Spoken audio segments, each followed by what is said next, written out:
So I also watched another film today. This one was in theaters, and this was the most recent film from Yorgos Lanthimos. He last year did The Lobster, which was one of my favorite movies. It's very, very, very, very, very pitch black romantic comedy. This year's film, The Killing of a Sacred Deer, is not a romantic comedy. It's a psychological horror thriller, and it also stars Colin Farrell, but this time with Nicole Kidman. And in a very brief scene, Alicia Silverstone. I did not recognize her. And Barry Keoghan, who I don't know if I pronounced that last name right. He was also in the Dunkirk movie, which I did not like, but he's very good in this film. And it's kind of, I don't want to spoil it.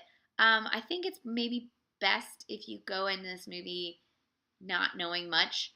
The one thing I will say, and I kind of think that might have helped a little bit, was so I read several reviews that said it was inspired by the story of Iphigenia, who was a daughter of Agamemnon, and who, after he kills one of Artemis's sacred deers, she requires that he kill his daughter in order to appease her. So that's sort of the plot of this. Not really, but sort of. And I think the plot is sort of less important, and what's more important is the themes. Now, I will say that I think most films are subjective, and that regardless of what a director meant a film to be, what it is to you is going to be whatever it is to you, whatever it is you bring to the film. So for me, this film felt like a really pitch black breakdown of why the idea of family is so fucked up. And both from the point of view of the Colin Farrell and Nicole Kidman family, but also the sort of loyalty that the scary kid feels for his mother and father as well. And really, I guess what I got from it was that families are horrible, and that's I have a lot of feelings about families. So seeing this movie, I was like, oh shit, yes, I feel a lot of this. The weird relationship between the brother and sister, the way in which the one kid that's not part of their family feels like he needs vengeance, but why, but only because it's his father. But also, like, what is a father? And then you see the father of the other kids, and he's so good with them, but then eventually that all breaks down, and it's all about like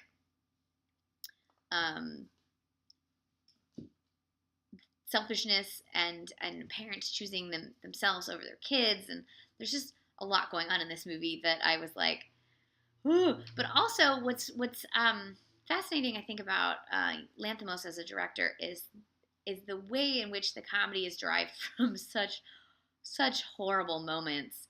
And it was similar in The Lobster, and I guess in Dogtooth, although I have not yet seen Dogtooth, where you laugh and then you're like, oh, I should not have laughed at that, because it's horrible, but it's also really funny. And I guess I enjoy laughing at horrible things. I don't know what that says about me as a person, but these are terrible people, but they're also so realistic that I felt like most people are terrible people, and we do a really good job of not seeming terrible when we interact with other people.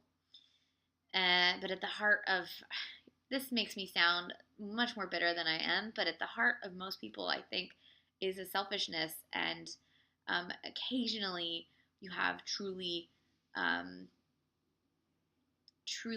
wonderful people who come at life from wanting to give to others as opposed to take from others. But I think most of the time it's just a lot of taking and a lot of making it appear that you're not trying to take. And I think this is a film that shows sort of how everyone's always just bargaining, and how if we were just honest about that bargaining, maybe we would interact with people a little better. I don't know. Horror. Oh, the horror.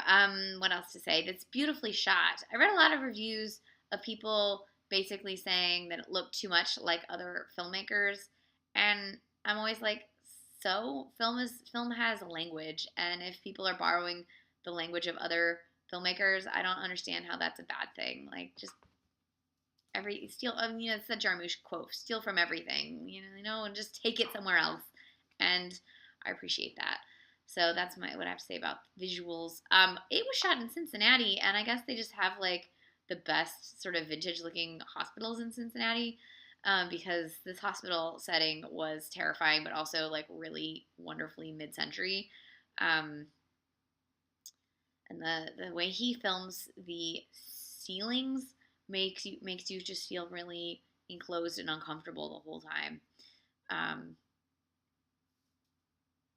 It's basically a movie that just makes you feel enclosed and uncomfortable the whole time. But also, so do families. Okay, no, yeah, you should see this movie with like someone that you think you're gonna marry, and then afterwards have a really long conversation about if you would make similar decisions, and if you don't make the same decisions, maybe don't marry that person. Like, this is a great litmus test for should you be together. What else? Great sound design, disgusting shots of food. Even though the food doesn't look disgusting, it's like the least palatable shots of food ever. You're just like, get away. I don't know if I can ever eat spaghetti again. No. So, this is The Killing of a Sacred Deer. Don't look at the plot. Just go in. You might hate it. You might love it. Definitely when it was over, everyone in my audience, like half of them just ran.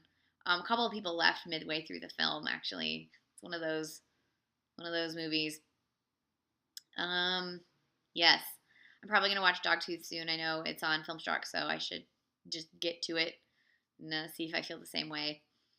I think he has 3 movies that I haven't seen now, so I gotta see if I can track those ones down. They're all in Greek. The other 3 I haven't seen, so I'll have to read subtitles. I don't dislike reading subtitles, but it's harder to I find it hard to focus at home with subtitles. Like when I'm in a theater, I'm like in it.